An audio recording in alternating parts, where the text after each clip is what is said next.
قرآن کی تلاوت کا اشرف حاصل کیا، اس میں اللہ تبارک و تعالیٰ ارشاد فرما رہا ہے کہ ومن احسن دینا ممن اسلم وجهه للہ، کہ کون بہترین اطاعت اور فرمانبرداری کرنے والا ہو سکتا ہے، کون سب سے بہترین مذہب اور دین والا ہو سکتا ہے، اس سے بڑھ کر جو اپنے آپ کو اپنی ذات کو اللہ کے سامنے جھکا دے، ممن اسلم وجہہ، اپنے چہرے کو یا اپنی ذات کو، اپنی تمام تر شخصیت کو اللہ کے اس کے احکامات کے سامنے جھکا دیتا ہے، وہ محسن، جبکہ وہ حالت ایمان میں ہو، حالت احسان میں ہو، یا نیکی کرنے کی حالت میں، عبادت کی حالت میں، اللہ کی بندگی کی حالت میں جو اپنے آپ کو اللہ کے سامنے جھکا دیتا ہے، اس سے بڑھ کر کون سچے دین اور مذہب والا ہو سکتا ہے۔ اور واتبع ملت ابراہیم حنیفا، اور جو پیروی کرتا ہے ابراہیم علیہ السلام کی ملت کی، جو حنیف ہے کہ حق کی طرف مائل ہے اور باطل سے منہ موڑے ہوئے، وہ ابراہیم علیہ السلام جو اچھائیوں کی طرف مائل ہیں، برائیوں سے اپنے آپ کو روکنے والے ہیں۔ حنیف اسے کہتے ہیں جو خیر اور بھلائی کی طرف جھکنے والا ہو اور برائیوں سے اپنے آپ کو روکنے والا ہو، وہ ہے حنیف۔ یہ صفت ابراہیم علیہ السلام کی بیان کی گئی ہے۔ ملت ابراہیم کی جو پیروی کیا، اب یہاں خصوصاً ملت ابراہیمہ کا ذکر کیا گیا، ابراہیم علیہ السلام کی ملت اور دین کا ذکر کیا گیا، مذہب کا، چونکہ دین محمدی صلی اللہ علیہ وسلم میں ملت ابراہیمی بھی شامل ہے۔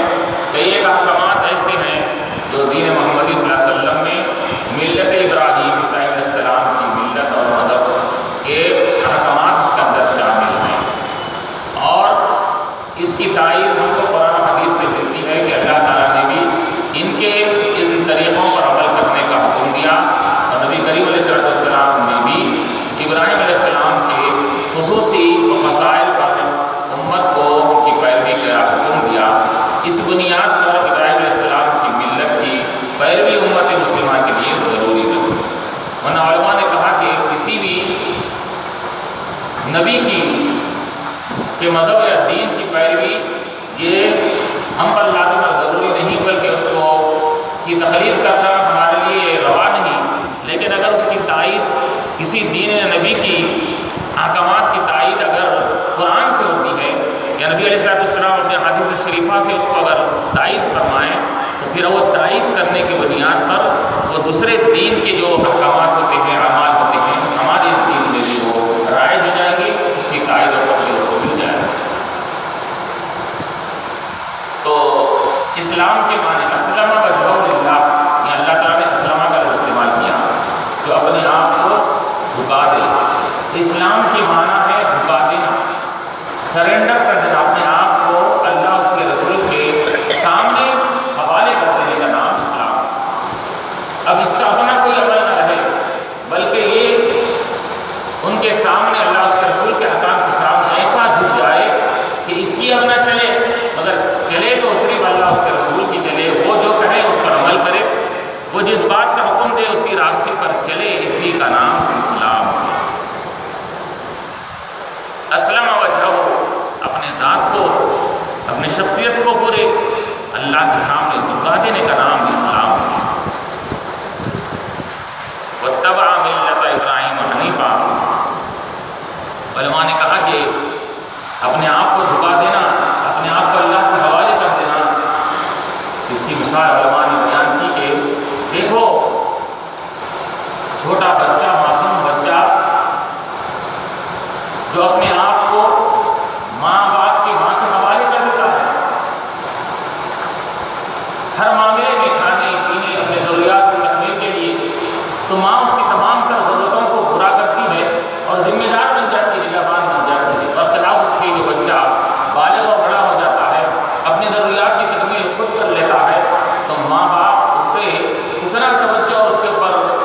لحاظ نہیں رکھتے جتنا کہ معصوم بچے کے نگرانی میں، اس کی حفاظت میں، اس کی پرورش میں کرتے ہیں۔ تو علماء فرماتے ہیں کہ تم بھی یہ معصوم بچہ جو اپنی ماں کو کے سرنڈر ہو جاتا ہے، ماں کے حوالے ہو جاتا ہے، اسی طرح تم اللہ اس کے رسول کے سرنڈر اور حوالے ہو جاؤ۔ تو جس طرح ماں اپنے بچے کی پرورش کے لیے اپنی جان کی پرواہ کیے بغیر وہ اس کی پرورش کے لیے لحاظ رکھتی ہے، تو اسی طرح اللہ تبارک و تعالیٰ تم اگر اس کے حوالے ہو جائیں گے تو اللہ تعالیٰ تمہارے تمام معاملات کو اللہ تعالیٰ ایسے طریقے سے پورا کرے گا کہ جس کو تم شان و گمان بھی نہیں لا سکتے۔ تو اپنے آپ کو حوالے کرنے کا نام ہی اسلام ہے۔ اور پھر واتبع ملت ابراہیم حنیفا واتخذ اللہ ابراہیم خلیلا، کہ دین ابراہیمی کی پیروی کا حکم بھی دیا گیا، پھر ابراہیم علیہ السلام کی تعریف بھی کی گئی کہ وہ حنیف ہے، وہ خیر کی طرف جھکنے والے ہیں، بھلائی کی طرف مائل ہیں، برائی سے اپنے آپ کو روکنے والے ہیں۔ یہ ایک صفت بیان کی، پھر اللہ تعالیٰ نے اور ایک خاص صفت ابراہیم علیہ السلام کی بیان فرما رہا ہے کہ اللہ تعالیٰ نے ابراہیم علیہ السلام کو اپنا خلیل بنایا، دوست بنایا۔ واتخذ اللہ ابراہیم خلیلا۔ تو علماء فرماتے ہیں کہ دین کے ساتھ دین والے نبی کی شان و عظمت کا اظہار کرنا، یہ اللہ تعالیٰ کا ہی طریقہ کار رہا۔ یا دین ملت ابراہیمہ کی بات آئی تو حنیفہ لا کر ان کی صفت بیان کی گئی، خلیل لا کر ان کی صفت بیان کی گئی۔ تو علماء فرماتے ہیں کہ جس دین کو بھی ترقی اور عروج ملتا ہے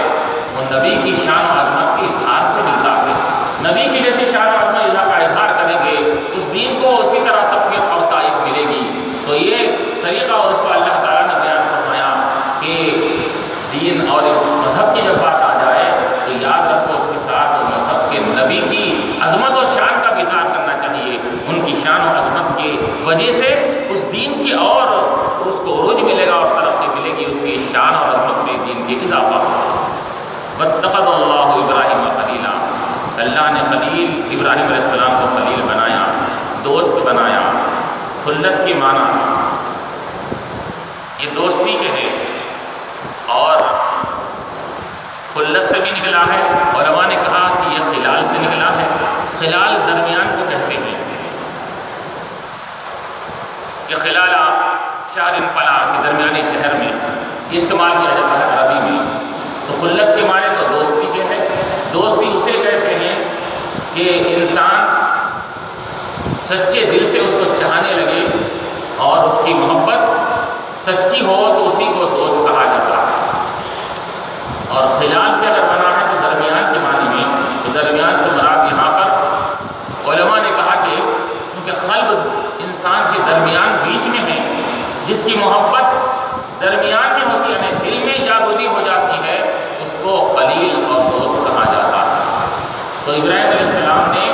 اپنے دل میں اللہ تعالیٰ کی ایسی محبت بٹھا لی کہ اب اس محبت کے بعد تمام دنیا مافیہ کی محبت کو دل سے نکال دیا اور سب محبتوں کو نکال کر پھینک دیا۔ اس وجہ سے اللہ تعالیٰ نے آپ کو خلیل کہا۔ اب یہ خلیل اللہ کا لقب آپ کو ملا، ایسے چاہنے والے کہ اللہ کے علاوہ کسی سے سروکار ہی نہیں اور کسی سے محبت ہی دل میں نہیں۔ اگر محبت ہے تو دل میں بیٹھی بھی بھری ہوئی اگر ہے تو اللہ کی محبت ہے۔ تو اب یہ خلیل اللہ کا لقب جو آپ کو دیا گیا، یہ لقب یہ علماء نے کہا کہ اگرچہ کہ اللہ تعالیٰ نے یہ ازل میں یہ بات اس کے دل میں طے ہو چکی تھی کہ ابراہیم علیہ السلام خلیل اللہ بنیں گے، اب اس کا اظہار کیسا ہو؟ تو خلیل ہونے کا اظہار کس واقعہ اور کس حکایت کے ذریعے سے ہوا؟ علماء نے ایک دو اس کی مثالیں دیں کہ ان وجوہات کی بنیاد پر اللہ تعالیٰ نے آپ کو خلیل اللہ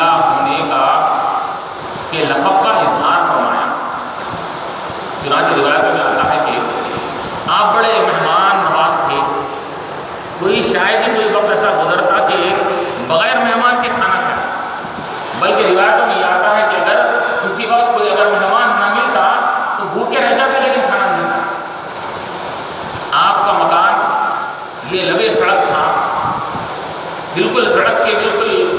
شاہراہ جو عام شاہراہ راستہ ہوتا ہے اس کے پاس تھا.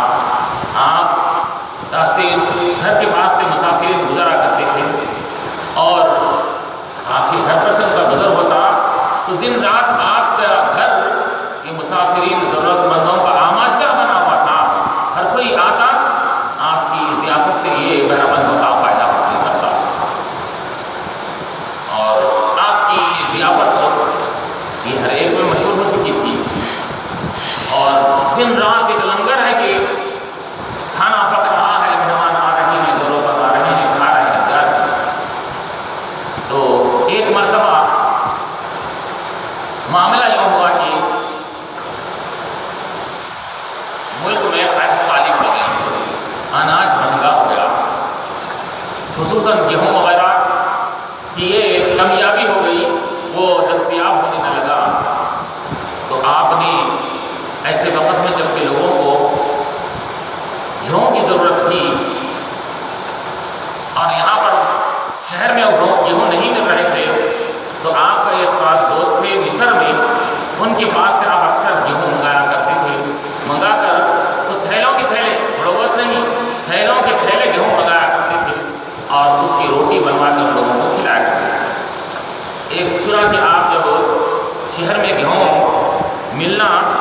بند ہو گئے تو آپ نے اپنے ایک قاصد کو روانہ کیا، جا کر مصر سے ہمارے جو فلاں دوست تھے ان کے پاس جا کر گیہوں لے آنا. آپ کا قاصد اور غلام مصر پہنچا اور آپ کے اس دوست سے یہ معجزہ پیش کیا. تو چونکہ گیہوں کی قلت تھی، اس دوست کے پاس بھی اتنے گیہوں نہیں تھے، وہ گیہوں روانہ کر سکتا تھا کہ آپ کے گھر والوں کے لیے کافی ہو جائے، لیکن آپ کو اس دوست کو معلوم تھا کہ یہ صرف گھر والوں کے لیے نہیں منگا رہے ہیں، یہ تو پورے اپنے ضرورت مندوں کے لیے، غریبوں کے لیے، یتیموں مسکینوں کے لیے منگاتے ہیں. اتنا گیہوں تو میرے پاس ہے نہیں، اب کیا کرو؟ اب ضرورت مند تو آپ کے گھر پر بیٹھے ہوئے ہیں، آس لگائے ہوئے ہیں کہ کچھ گیہوں وہاں سے آئیں گے تو ہم کو روٹی ملے گی، ہمارے پیٹ میں نوالا پڑے گا. وہ دوست نے ایک ترکیب اس کے ذہن میں آئی اور اس نے کہا کہ یہ تھیلوں میں جس میں تم گیہوں بھر کر لے آتے تھے، اس نے کہا کہ اس کے اندر ریت بھر لے. ریتی کو تھیلوں میں بھر دیا گیا اور جانور پر وہ گیہوں کے بدلے میں جو ریتی تھی، ریتے کے تھیلوں کو جانوروں پر لاد کر وہ کئی ایک جانوروں کے ذریعے سے آپ کے پاس روانہ کیا گیا. اب وہ جانور دور سے آنے لگے کہ ان کے پیٹوں کے اوپر تھیلے ہیں اور تھیلے بھرے ہوئے ہیں. ضرورت مندوں نے دیکھا، بھوکوں نے دیکھا کہ چلو ہمارے لیے ایک پیٹ بھرنے کا ایک سبب تو ظاہر ہو گیا، انتظام ہو گیا. وہ پورے تھیلے آئے اور آپ کے گھر پر اتار دیے گئے. تو بی بی سارہ رضی اللہ عنہا آپ کی زوجہ محترمہ تھی اس وقت، تو انہوں نے کہا کہ بھائی ٹھیک ہے، اب گیہوں آ چکے ہیں تو ہم اس کی روٹی پکانے کی تیاری کریں گے. تو آپ نے ایک تھیلا کھولا جس میں ریتی بھری ہوئی تھی، کھول کر جو دیکھا کہ کیا ہے اس کے اندر بہترین قسم کے گیہوں وہاں پر پائے جاتے ہیں. ہر تھیلے کو جب کھولا گیا اس کے اندر گیہوں ہی گیہوں پائے جاتے ہیں. وہ گیہوں کی روٹی بنائی گئی اور پھر جب اس کی خوشبو آنے لگی تو ابراہیم علیہ السلام نے بی بی سارہ سے فرمایا کہ سارہ، یہ اپنے پاس تو گیہوں نہیں تھے، یہ گیہوں کی روٹی کی خوشبو آ رہی ہے، یہ گیہوں کہاں سے آئے؟ تو بی بی سارہ رضی اللہ عنہا نے فرمایا کہ آپ کے وہ مصری دوست ہیں جو ہیں انہوں نے یہ گیہوں کو روانہ کیا. تو اس پر ابراہیم علیہ السلام نے بھانپ لیا، جان لیا، پہچان لیا کہ مصری دوست کی طرف سے نہیں آ سکتا. آپ نے کہا کہ بی بی سارہ، یہ مصری دوست کے پاس سے نہیں بلکہ عرشی دوست کے پاس سے آیا ہے. عرش والے دوست کے پاس سے ہم کو یہ اناج اور غلہ ملا ہے. تو عرشی دوست آپ کی زبان مبارک سے نکلا تو اسی وقت سے اللہ تعالیٰ نے آپ کا لقب خلیل اللہ بنا. عرش والا میرا دوست جو ہے اس نے مجھ کو بھیجایا تو اللہ تعالیٰ نے آپ کے خلیل اللہ ہونے کے لقب کو ذات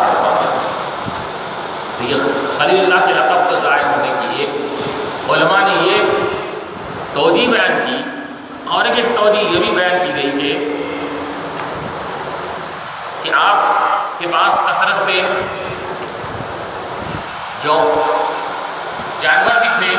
بکریاں، اونٹیں، مال دولت جو بھی ہوتا وہ سب غربا مساکین کے لیے ہوا کرتا تھا۔ اتنے بکریاں تھے، روایتوں میں آتا ہے کہ ہزاروں کتے وہ بکریوں کی نگرانی کے لیے مقرر کیے گئے۔ اب ہزاروں کتے مقرر کیے گئے بکریوں کے لیے، تو بکریوں کی کتنی تعداد ہوگی اس کا اندازہ لگا۔ اتنی مقدار میں آپ کے پاس بکریاں اور اونٹیں، جانور اور درہم، دنانیر، ہر قسم کا مال آپ کے پاس تھا۔ اور یہ سب مال یہ اپنی ذات کے لیے نہیں تھا، مخلوق خدا کے لیے مال۔ چنانچہ روایت میں آتا ہے کہ ایک مرتبہ آپ نے دیکھا کہ ایک فرشتے کو دیکھا جو آبادی سے دور علاقے میں انسانی شکل میں بیٹھ کر اللہ کے تسبیح اور تقدیس اور اس کی پاکی بیان کر رہا۔ سبوح قدوس رب الملائکۃ والروح، اس قسم کے الفاظ وہ اپنی زبان سے، اب فرشتہ ہے، نورانی مخلوق ہے، نورانی زبان ہے،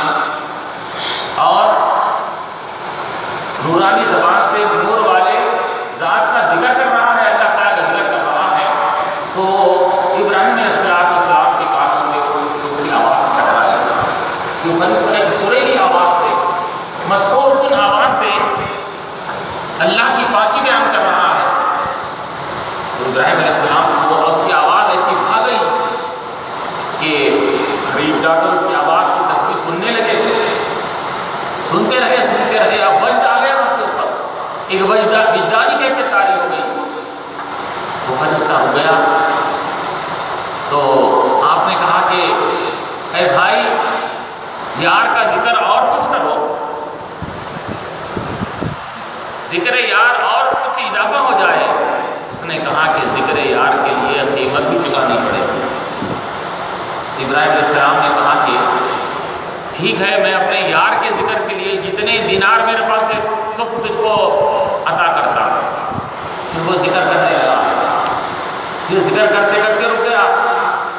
تو آپ نے کہا اور اس ذکر میں اضافہ کر۔ اس نے کہا کہ جتنی قیمت دی تھی تو نے وہ پوری مکمل ہو گئی۔ آپ نے کہا درہم کتنے ہیں میرے پاس، وہ تمام درہم تجھ کو دیتا ہوں میں، اور میرے یار کا ذکر کر۔ پھر ذکر کرنے لگا، پھر متعینہ وقت کے بعد رک گیا، تو آپ نے کہا کہ پھر کیوں رک رہے ہو؟ اس نے کہا کہ اجرت اور قیمت مکمل ہو گئی۔ آپ نے کہا میرے پاس جتنے بکریاں ہیں ہزاروں کی تعداد میں ذکر یار کے اوپر اس کو قربان کرتا ہوں، اور ذکر کرو۔ پھر ذکر کرنے لگا، پھر رکا، پھر آپ نے کہا کہ میرے پاس جتنے اونٹیں ہیں سب دیتا ہوں، تو پھر ذکر کرنے لگا۔ پھر جب رکا تو کہا کہ میرے پاس جو چیزیں گھر پہ اسباب سامان ہر چیز تجھ کو دیتا ہوں، تو ذکر کیا۔ ذکر کرتے کرتے پھر جب رکا تو اب کہا کہ ابراہیم، اب تو آپ کے پاس کوئی چیز باقی نہیں رہی، سب چیز آپ نے ذکر یار کے اوپر لٹا دی ہے، اب تو کوئی چیز گھر میں باقی نہیں ہے، اب کس طرح ذکر کروں؟ تو ابراہیم علیہ السلام نے کہا کہ اے فرشتے، میرے یار کا ذکر کر، اس کے خاطر میں اپنی جان کو اس پر سے قربان کرتا ہوں، مجھ کو تو لے لے مگر میرے یار کا ذکر مجھ کو۔ تو جب اپنے آپ کی قربانی لگا دی اللہ کے ذکر کے سامنے، تو اللہ تعالیٰ کی طرف سے وہ خلیل اللہ کے لقب کا اظہار ہوا۔ یہ خلیل اللہ وہ ہوتے ہیں کہ جو اپنی تن من جان مال اولاد اسباب ہر چیز بلکہ اپنی جان کو بھی ہمارے نام پر قربان کرتے ہیں۔ تو خلیل اللہ ہونا طے تو تھا، اللہ تعالیٰ نے ایسے موقع پر خلیل اللہ کے لقب کا اظہار کیا۔ یہ واتخذ اللہ ابراہیم خلیلا، کہ اللہ تعالیٰ نے اس طرح آپ کو خلیل بنایا۔ اور وللہ ما فی السماوات و ما فی الارض، اور پھر اللہ تعالیٰ نے فرمایا کہ اللہ ہی کے لیے ہے جو کچھ آسمان میں ہے، جو کچھ زمین میں ہے، تمام کائنات کی تمام ملکیت اللہ ہی کے قبض و اختیار میں ہے، اسی کے لیے بادشاہت ہے۔ جو کچھ آسمان میں ہے، زمین میں ہے، اور درمیان آسمان اور زمین کے درمیان جتنے کائنات کی جو چیز ہے سب اللہ کے اختیار اور قبضے میں ہے۔ وکان اللہ بکل شیء محیطا، اور اللہ تبارک و تعالیٰ ہر چیز کا احاطہ کرنے والا ہے، اور ہر چیز اس کے احاطے میں داخل ہے، کوئی چیز اس کے احاطے علم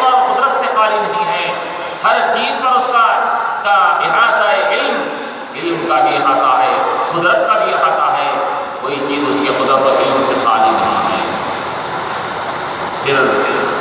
اللہ تعالیٰ نے علماء فرماتے ہیں کہ یہاں پر ابراہیم علیہ السلام کی خلقت کا ذکر کر کے اللہ تعالیٰ نے اپنے اللہ ما فی السماوات و ما فی الارض کہا کہ زمین و آسمان میں اللہ کی بادشاہت ہے۔ اس کا مطلب یہ ہوا کہ اللہ تبارک و تعالیٰ یہ ظاہر فرمانا چاہ رہے ہیں کہ ابراہیم علیہ السلام کی خلت کا جو ہم نے ذکر کیا، ان کی خلت کسی خاص قوم اور ملت کے ساتھ نہیں ہے، ان کی خلت یہ زمین میں بھی ہے، ان کی خلت اور ان کی دوستی آسمانوں میں بھی ہے۔ اس کے اظہار کے لیے اللہ تعالیٰ نے اپنی بادشاہت آسمان و زمین کی بادشاہت کا ذکر فرمایا۔ اور چنانچہ علماء نے کہا کہ ابراہیم علیہ السلام کی وہ خلت اور دوستی کا، وہ محبت کا اللہ تعالیٰ سے تعلق کا یہ معاملہ ہے کہ یہ آپ کا تعلق زمین والوں سے بھی ہے۔ ہر دین والے آپ کو مانتے ہیں، یہودی مانتے ہیں، عیسائی مانتے ہیں اور مسلمان مانتے ہیں، یہاں تک کہ بعض لوگوں نے یہ تک لکھا مورخین نے کہ کفار میں بھی بعض قبیلے ایسے ہیں جو ابراہیم علیہ السلام کی پرستش کرتے ہیں، ان کو مانتے ہیں۔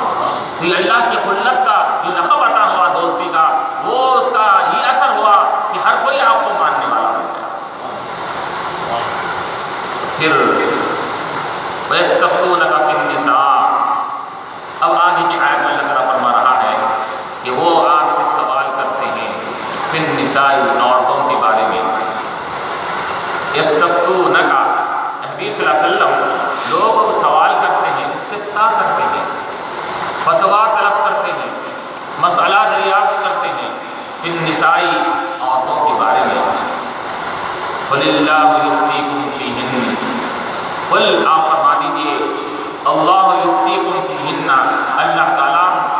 تم کو فتویٰ دے رہا ہے، مسئلہ بیان کر رہا ہے فیہن، ان عورتوں کے بارے میں۔ اب چونکہ عورتوں کے بارے میں کیا مسئلہ تھا، آگے اس کا ذکر آ رہا ہے کہ عرب میں جو ماحول تھا اسلام سے پہلے اور ابتدائی اسلام میں، کہ عورتوں کو وہاں پر ان کے ساتھ ظلم و زیادتی کی جاتی، ان کا میراث میں ان کا حق نہیں دیا جاتا، چھوٹے بچوں پر ظلم و زیادتی کی جاتی، اور پھر یہاں تک کہ جس کی لاٹھی اس کی بھینس کی طرح کہ جس کی قوت و طاقت ہوتی وہ مال ہڑپ کر جاتا، عورتوں کو وہ میراث سے محروم کر دیتا تھا۔ تو یستفتونک فی النساء، یہاں پر چند لوگوں نے آ کر یہاں پر حضور پاک علیہ السلام کے سامنے ذکر فرمایا اور سوال پوچھنے لگے کہ عورتوں کے بارے میں، کیونکہ دوسرے مذہبوں میں عورتوں کے لیے کوئی حصہ نہیں تھا، غیر مسلم مذہبوں میں یہ عورتوں کا حقوق نہیں دیے جاتے تھے، صرف جائیداد میں، پراپرٹی اور مال اور دولت میں صرف مردوں کا حق رہتا تھا۔ عورتوں کے حق کے تعلق سے لوگوں نے سنا، حیرت کا اظہار کیا اور آ کر پوچھنے لگے کہ اسلام نے تو بسا اوقات میں اگر باپ کو اگر اور باپ کا انتقال ہو جائے اور اولاد میں اگر صرف ایک بیٹی ہے تو اس کو نصف دینے کا حکم دیا گیا ہے، آدھی جائیداد کل بیٹی کو دینے کا حکم دیا گیا ہے، جبکہ سابقہ ایام میں اور ایام جاہلیت میں تو لڑکیوں کو عورتوں کو دیا ہی نہیں جاتا تھا۔ ان کو حیرت کا اظہار ہوا، اور اگر دو بیٹیاں اگر ہیں کسی کی اور باپ کا انتقال ہو جائے تو اس کو ثلثین، 2 ثلث یعنی 3 حصوں میں سے 2 حصے اس کو دے دیے جائیں گے، اور حصہ جو بچے گا باقی کے دوسرے برسوں میں ملے گا۔ تو ان کو یہ اس مسائل پر، فقہی مسائل پر حیرت ہونے لگی، آ کر سوال کیے تو سوال حضور پاک علیہ السلام سے کیے، جواب اللہ تعالیٰ ارشاد فرما رہا ہے قل اللہ یفتیکم فیہن، کہ اللہ تعالیٰ تم کو فتویٰ دے رہا ہے، مسئلہ بیان کر رہا ہے عورتوں کے بارے میں۔ وما یتلی علیکم فی الکتاب فی یتامی النساء اللاتی، اور جو تم کو تلاوت کی جاتی ہے تم کو کتاب میں، قرآن کریم میں، اس کے تعلق سے فی یتامی النساء اللاتی، ان عورتوں، یتیم عورتوں کے تعلق سے، یتیم بچوں کے تعلق سے، لا تؤتونہن، کہ تم نہیں دیتے ہو ان کو ما کتب لہن، جو ان کے لیے لکھا گیا ہے، اللہ نے فرض کیا ہے، جو حصہ ان کے لیے اللہ نے فرض مقرر کیا ہے، تم ان کے حصے کو دیتے نہیں ہو۔ حالانکہ یہ باتیں کتاب اللہ میں لکھی ہوئی ہیں، قرآن کریم میں اس کی تلاوت کی جاتی ہے، تم تلاوت کرتے ہو، لوح محفوظ پر بھی اس کا لکھا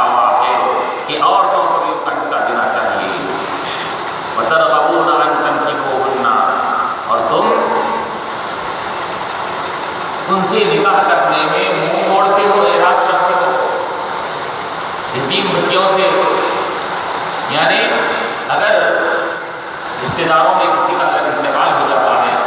باپ کا بھائی کا انتقال ہو گیا، اس کی بچیاں ہیں، بہن بھائی کا انتقال ہو گیا، اس کی بچیاں ہیں، یتیم بچیوں کے تعلق سے اتنا غلط ماحول پھیلا ہوا تھا، ایک تو حصہ نہیں دیتے مال اور جائیداد میں،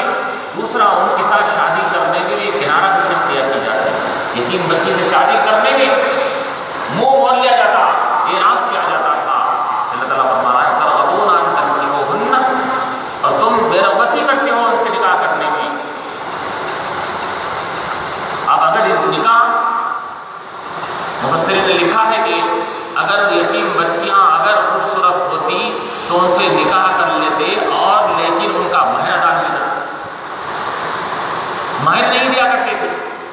اور اگر کالے کلوٹے اگر ہوتے تو ان سے ان کو اسی حالت میں رکھا جاتا، نہ رشتے دار ان سے شادی کرتا، نہ دوسروں سے ان کی شادی کی جاتی، تو دوسرے شادی کریں گے تو مہر دینا پڑے گا، اس کے خاطر ان کو اسی طرح رکھا جاتا۔ وَتَرْغَبُونَ أَن تَنكِحُوهُنَّ وَالْمُسْتَضْعَفِينَ مِنَ الْوِلْدَانِ، اور بچوں میں جو کمزور اور ضعیف ہے، یعنی معصوم چھوٹے بچے ہوتے، ان چھوٹے بچوں کا بھی حصہ بڑے لوگ ہڑپ کر جاتے۔ اگر کسی کا انتقال ہو جائے، اس کے اولاد میں اگر دو بیٹے بڑے ہیں، ایک یا دو بیٹے چھوٹے ہیں، تو بڑے بھائی وہ مال اور جائیداد کو لے لیتے اور چھوٹے بچوں کو اس سے محروم کر دیتے۔ فرمانا ہے کہ والمستضعفین من الولدان، اور بچوں میں کے جو کمزور اور چھوٹے بچے ہیں تو ان کے ساتھ بھی یہ ظالمانہ اور شاعرانہ معاملہ کرتے ہو، انصاف کے ہٹ کر معاملہ کرتے ہو۔ وَأَن تَقُومُوا لِلْيَتَامَى بِالْقِسْطِ، اور یہ کہ تم یتیموں کے ساتھ تم عدل و انصاف کو قائم رکھو، ایسا نہیں کہ دوسروں کے ساتھ الگ سلوک کیا جا رہا ہے، یتیم اور غریبوں کے ساتھ الگ سلوک کیا جا رہا ہے، ایسا نہیں۔ ان تقوموا للیتامى، یتیموں کے ساتھ تم قائم کرو، بالقسط، انصاف کو، عدل کو، برابری کو ان کے ساتھ تم قائم کرنا چاہیے۔ وما تفعلوا من خیر، اب علماء نے فرمایا کہ یہاں پر اللہ تعالیٰ نے ان کے ساتھ عدل و انصاف کو قائم کرنے کا حکم دیا، تو عدل و انصاف کا تقاضا یہ ہے کہ اب اگر مرنے والے کی اگر جائیداد اگر ہے تو وہ اب جو بھی اس کا ذمہ دار رہے گا موجودہ لوگوں میں سے ان یتیم بچوں اور یتیم بچوں کی پرورش کا، حفاظت کا وہ ذمہ دار بنے گا کہ وہ ان کے مال میں سے اس کو خرچ کرے گا، اور یہ کہ ان کے مال کو کاروبار میں لگا کر ان کے مال میں اور اضافہ کرنے کے بارے میں سوچے، تاکہ بڑے ہونے کے بعد وہ باپ نے جو مال چھوڑا ہے، بڑے ہونے کے بعد وہ مال میں ان کو جتنا رکھ چھوڑا تھا اس سے کچھ اضافہ ان کو مل سکے۔ یہ ترکیب کرنی چاہیے، نہ کہ الٹا اس کو مال کو، یتیم کے مال کو کھا جانا، یہ ایام جاہلیت میں ہوا کرتا تھا۔ تو اللہ فرما رہا ہے کہ عدل انصاف یہی ہے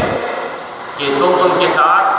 ان کا حق ادا کرو، ان کی پرورش کا ذمہ لو۔ اور علماء نے کہا کہ فقہی مسئلہ ہے، اگر باپ کا انتقال ہو جائے اور وہ مال و جائیداد کچھ بھی نہیں رکھ چھوڑا، اس کے پاس کچھ بھی نہیں ہے بچوں کی کفایت اور ذمہ داری کے لیے، پھر اب جو موجودہ لوگوں میں جو سرپرست رہیں گے، یہ فقہی مسئلہ ہے، فقہاء نے کہا کہ ان کی ذمہ داری ہے کہ وہ ان کی پرورش کا ذمہ خود لے۔ باپ مر جائے تو چچائے ہیں، دادا ہے، اور پھر بھائی ہیں وغیرہ، ان کے اوپر ذمہ داری عائد ہوتی ہے کہ وہ مال و دولت نہ ہونے کے باوجود بھی ان کی کفالت اور پرورش کرے۔ اور وما تفعلوا من خیر فإن اللہ کان بہ علیما، اور یاد رکھو جو کچھ تم خیر کا معاملہ، بھلائی کا، نیکی کا معاملہ کرتے ہو، تو یہ بس سمجھو کہ اللہ اس کو جان نہیں رہا ہے۔ فإن اللہ کان بہ علیما، اللہ تعالیٰ اس سے بخوبی واقف ہے، اللہ تعالیٰ جانتا ہے جو بھی خیر کا معاملہ کر رہے ہو، بھلائی کا معاملہ کر رہے ہو، نیکی کا معاملہ کر رہے ہو۔ علماء نے کہا کہ یہاں پر عدل و انصاف کے بعد ایک خیر کا ذکر کیا گیا، پہلے یتیموں کے ساتھ عدل و انصاف کرنا چاہیے، ان کے ساتھ برابری کا معاملہ کرنا چاہیے، پھر اس کے ساتھ ساتھ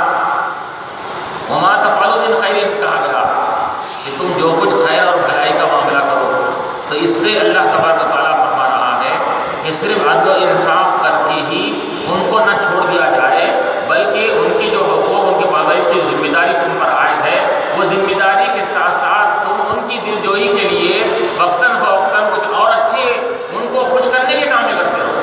یہ ہے خیر کا معاملہ۔ وما تفعلوا من خیر،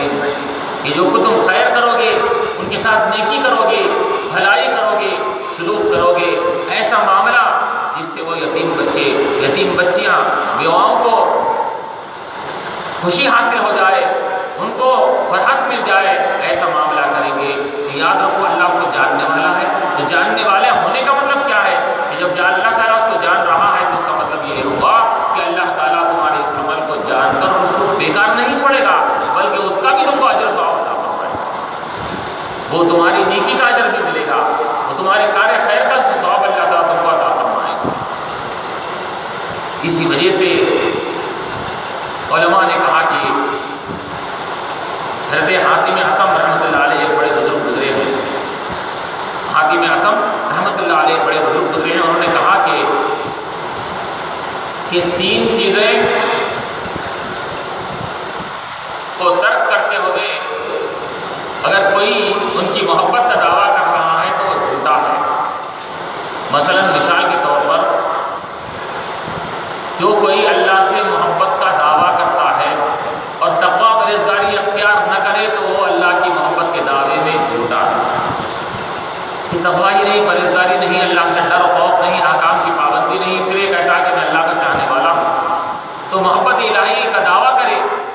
تو وہ محبت الہی کے دعوے میں جھوٹا ہے۔ اور جو کوئی حضور پاک علیہ الصلوۃ والسلام کی محبت کا دعویٰ دم بھرے، حضور کی محبت کا دعویٰ کرے اور یتیموں اور مساکین اور بیواؤں کے ساتھ سلوک نہ کرے تو وہ بھی حضور کی محبت میں جھوٹا ہے، کیونکہ حضور پاک علیہ الصلوۃ والسلام کا یہ خصوصی صفت آپ کی ہے کہ آپ یتیموں، غریبوں، مساکین، بیواؤں کے ساتھ سلوک کیا کرتے تھے۔ چنانچہ جب پہلی وحی آئی تو آپ تھوڑا سا گھبرا گئے، بی بی خدیجہ کبریٰ رضی اللہ عنہا کے پاس جب آئے تو حضرت کبریٰ رضی اللہ عنہا نے کیا تسلی دی آپ کو؟ یا رسول اللہ صلی اللہ علیہ وسلم آپ گھبرائی نہیں، آپ کے اندر تو وہ اعلیٰ صفتیں ہیں، آپ یتیموں کی پرورش کرتے ہیں، غربا کی پروری کرتے ہیں، بیواؤں کی حاجت روائی کرتے ہیں، آپ کو اللہ تعالیٰ کبھی آپ کو مایوس نہیں کرے گا، اللہ تعالیٰ آپ کو کبھی بھی بے یار و مددگار نہیں چھوڑے گا۔ حضور کی خاص صفت رہی ہے مسکینوں کے ساتھ، بیواؤں کے ساتھ، یتیموں کے ساتھ سلوک کرنا۔ جو حضور کی محبت کا دعویٰ کرے اور یتیم اور مساکینوں کے ساتھ سلوک نہ کرے تو حضور کی محبت میں جھوٹا ہے۔ اور تیسری بات حضرت حاتم اعصم رحمۃ اللہ علیہ فرمایا کہ جو کوئی جنت کا دعویدار ہو، جنت سے کا طلبگار ہو، جنت کی خواہش رکھتا ہو اور وہ خیر خیرات نہ کرے تو وہ بھی اپنی جنت کے اس دعوے میں طلب کرنے میں جھوٹا ہے۔ جنت یہ صرف عمل سے نہیں ملتی ہے، عمل کے ساتھ ساتھ خیر خیرات، اللہ کے راہ میں مال لٹانے سے جنت ملا کرتی ہے۔ یہ دین عمل